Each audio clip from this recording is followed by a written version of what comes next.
Noong unang panahon, sa isang malayong lupain, isang alipin ang tumanggap ng kapangyarihan mula sa kalawakan. Lumipas ang maraming henerasyon. Ang mundo ay muling nabalot ng kadiliman. Ngunit may mga napili upang iligtas ang panibagong mundo.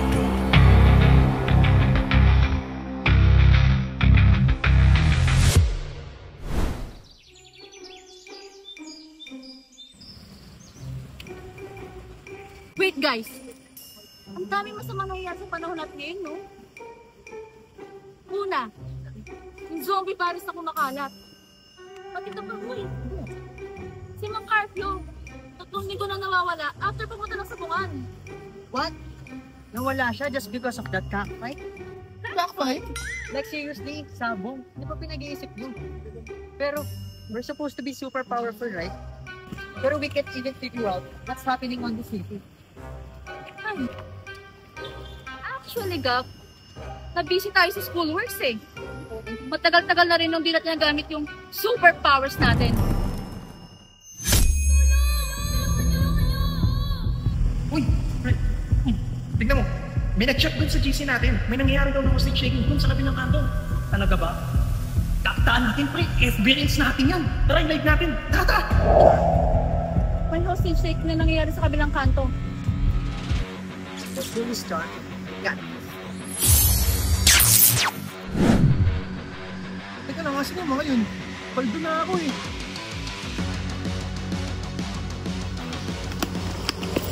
Uy, teka. Saan dito yung stage shaking? Doon po. Hanap lang po kami ng tulong. Tara! Ako ba?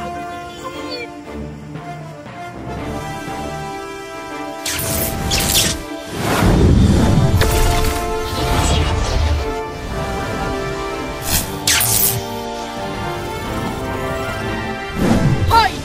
Tigilan mo nga yan! Tumayo kayo! Huwag niya kayo nangingialam! Tulungan niyo po ako! Ang kulit mo!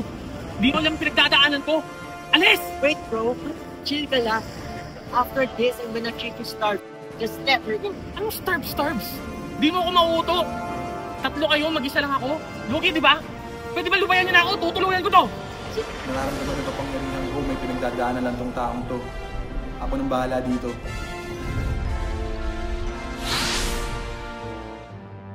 At ipinamalas nila ang kanilang kapangyarihan sa hindi paggamit ng dahas. Bagkus ang pag-unawa ang kanyang pinairal sa nasasakdal upang makamit ang hustisya.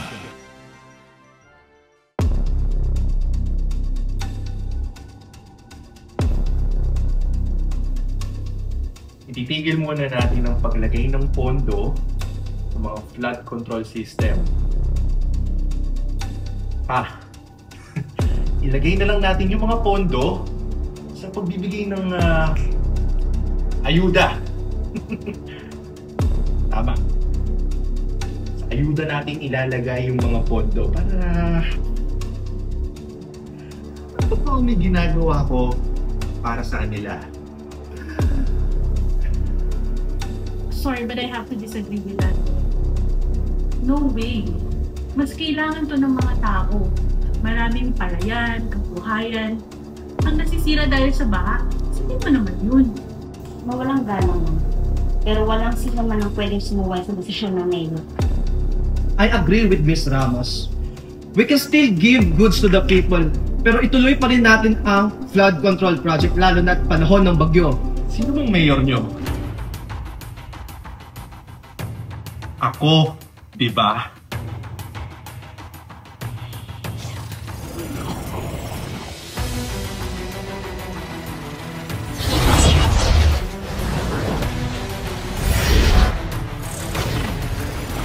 Ako lang ang may karapatan sa bayan nito.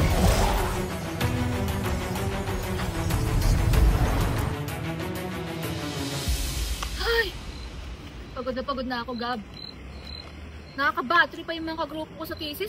Laging late mag-submit. Kainis. Ikaw, kumusta? Actually, ako rin eh. Napagalitan ako ni Coach, ang bagal ko daw tumakbo. Kung alam lang nila. Mix kaya? Kamusta na kaya yun? Ang tagal na di nagpapakita sa akin yan. Oo nga, no? Kamusta na kaya si Mix? What if nawala siya tulad ni Mang Carpio dahil sa sabong? Ha? Wait, di naman nagsasabong yun eh. Baka naman lumipat na siya ng ibang school. Kasi nga, di ba ayaw niya ng course niya ngayon? Tama ka dyan. Pero you know what, Charm? I'm really scared to imagine where Mix is. Sana okay lang siya. Sana okay lang kalagayan. I hope so.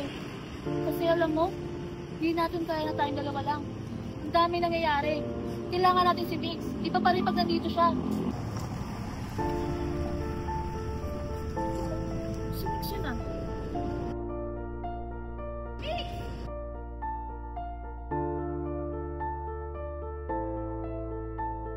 Mix, wait! Ano ba? Gusto ko lang namin kamustahin. Ano na ba nangyayari sa'yo?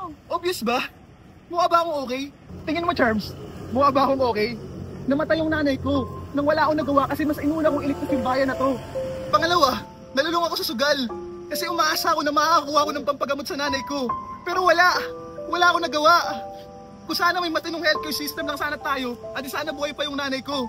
Mix, nag-aalala kami sa'yo. Nag-aalala? Ha? Nag-aalala ba kayo dahil kaibigan ko kayo? O nag-aalala kayo kasi hindi nyo kaya nang wala ako? Hindi nyo pa rin ba tinitigilan yung pagligtas sa lintik na bayan na yan? Hindi na tagapagligtas ang tingin nila sa inyo, kundi kalaban na. Ano ba sinasabi mo? Mix, ano ba? Hindi mo kailangan itulak si Charm. Pamilya mo kami, Mix! Kaibigan! Pamilya? Kaibigan? Kasama ko lang kayo sa saya.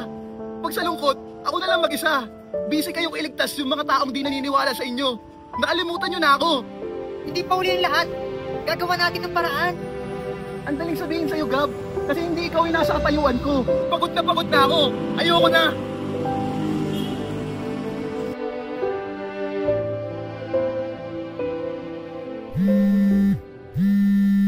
Hello, boss. Nasa akin ang pera.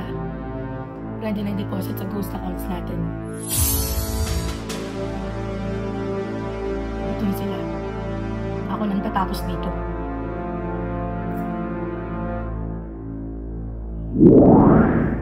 Alam na namin! Kayo may paka ng kaguluhan sa bayan na to!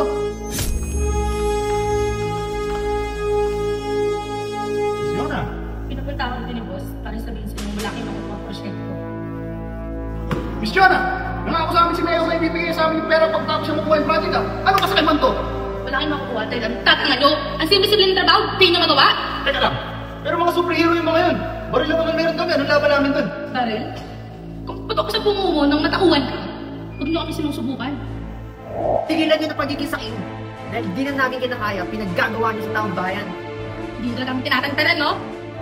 Sinulaban? Bibigay ko.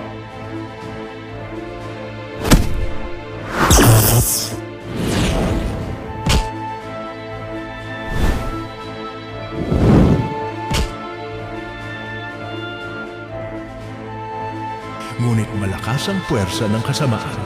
Pero si Migs ay magbabalik upang tumulong. Ikaw, sino ka? Dito ako para iligtas sa mga kaibigan ko. Gusto na namin ang pagbabago. Gusto na namin ang maayos na bayan. Pagbabago?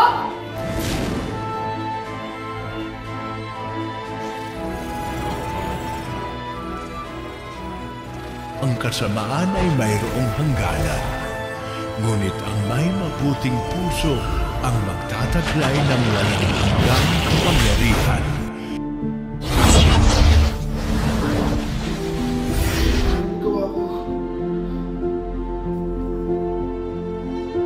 Migs! Bro, welcome pa ba ako sa team na to? Realize ko na yung mali ko. Hindi ko dapat pala sinasarili ang problema. Ayos na yun, bro. You always got your back. Oo nga! Ang mahalaga, kompleto na ulit tayo. Super trio nga, di ba? So, nakati si Leo. Sumakay siya ng aeroplano. Hindi natin to kaya ng tayong tatlo lang. Kailangan natin ng tulong ng taong bayan para sa pagbabago. Ang pagprotekta sa bawat isa ang susi sa tagumpay. At ang totoong kapangyarihan ay ang pagiging tapat sa iyong nasasakupan.